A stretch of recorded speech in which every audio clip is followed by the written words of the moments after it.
Çıkışıcı EBIS sisteminin rehberi Rashid Aliyev devlet oldu. EBIS of Applications and Widgets.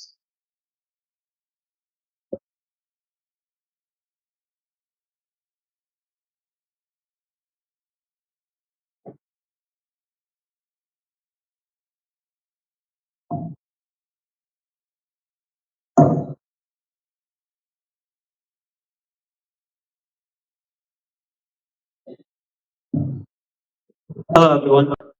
How's everyone doing today? Thank you for being here. I want to begin by congratulating Sunam on his 30 years of success and wishing everyone in Sunam prosperity and future opportunities. Now, today I'm here to talk about the fascinating world of small AI applications, or as I like to call them, widgets. And I want to take a dive into how these are created, how easy it is to create them using Python, and what challenges remain for developers today in deploying them, making them accessible to people to use, and ultimately successfully monetize them.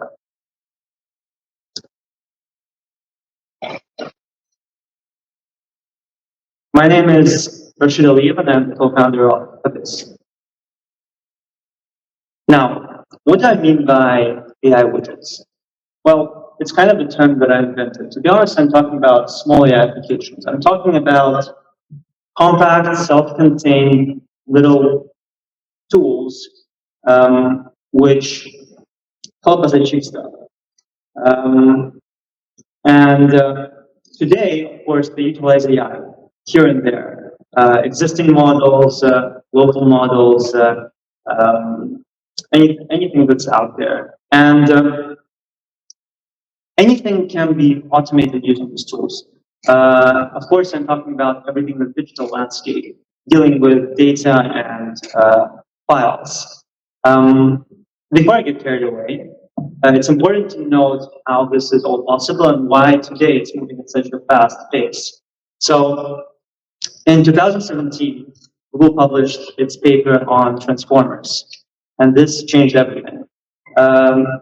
It was called Attention is All You Need, because they added a self-attention layer, which is very smart of them. And then OpenAI capitalized on this tremendously, creating their first version of generative pre-trained transformer, right, known as GPT.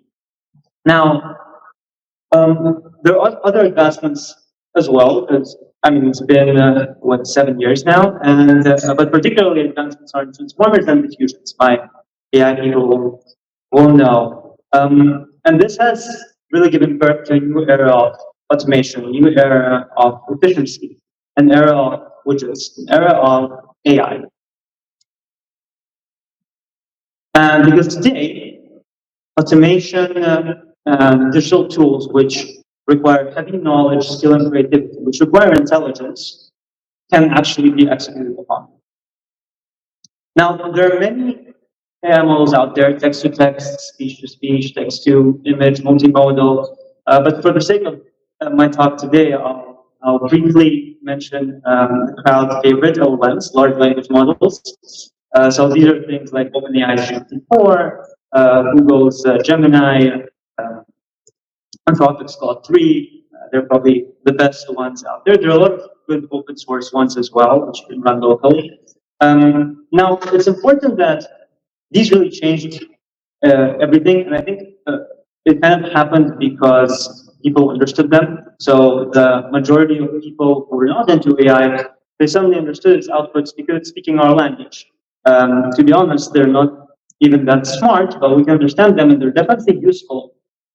And they were trained on large corpuses of text, and this makes them great. This makes them decent at many tasks, but great at few, and it can't really competently complete workflows. It can't really do anything. Really, it's just really good at answering your prompts in a conversation like that. And this is not great when you're actually trying to achieve something, right? So developers realize that there's still tremendous power in what these models can do. You just need to use them slightly differently. Thankfully, there is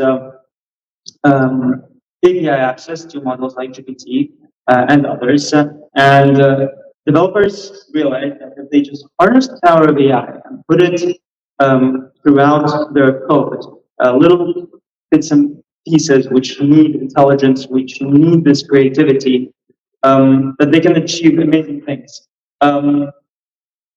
And it's much better than something like ChatGPT because not only are you pre-designing what you want from the model here, you're also creating a virtual assistant which has very strict instructions and probably very sophisticated, well-phrased prompts, right? And how are we going to do this? With Python. Why Python?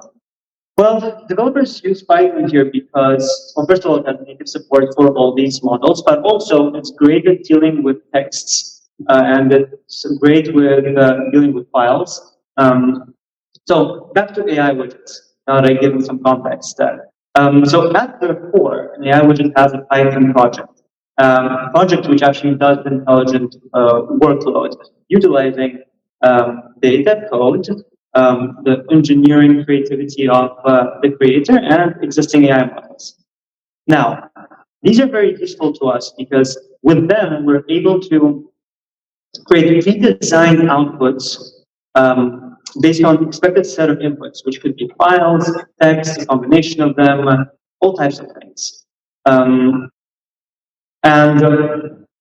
With Python's extensive library of additional packages and tools, we're really, like, developers can really, contribute value, and they can deploy their creativity and solve and automate tasks which were previously impossible.